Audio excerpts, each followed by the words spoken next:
Hey guys, Dalton with Jaspertronics, and today we're going to be looking at this BenQ W7500. We're going to be looking at exchanging the lamp on these and just the general installation on that.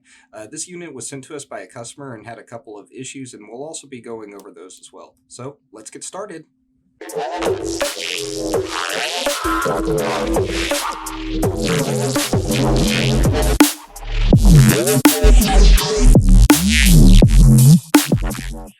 Okay, so on this unit, there are going to be two screws on the side panel that, covers the lamp, essentially. On my unit, the screws are missing, so we're just going to yank this off here. It's pretty easy. There's really not a whole lot to take this off.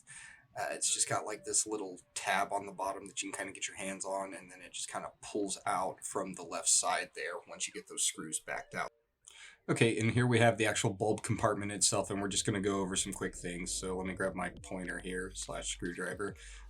This is where we're going to be screwing the lamp in at the bottom, and then here's the top screw post. That's obviously where you install the lamp at.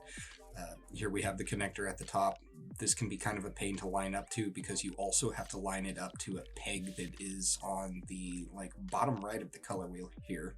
So if you look right here, we've got like this little bit of damage. It can be kind of hard to see. Let me zoom the camera in a little bit closer, but essentially there is a peg on these lamp housings that install into that little slot underneath that damage, and if you're not installing this correctly, it's going to bump up against there and it's going to cause all sorts of problems and you're going to have a bad time. So whenever you're lining these up, you definitely want to line them up by the bottom first and make sure that peg is inserting correctly, and then line up the connector. If you try to line up the connector first, sometimes you're going to misalign that bottom peg, and that causes more issues than anything really. Alright, and here's the lamp. There's really not a whole lot to these. Like I said, there's just two screws that hold them in. So what we're going to do is we're going to kind of angle it towards the bottom. We want to get that bottom lined up, and we want to make sure that's real good and secure. And that honestly feels like it's setting flush. You can kind of see whenever you look in there if these screws are reaching the post or not. If they're not reaching the post, chances are that little peg at the bottom, it's not setting in there correctly, and you need to realign the lamp.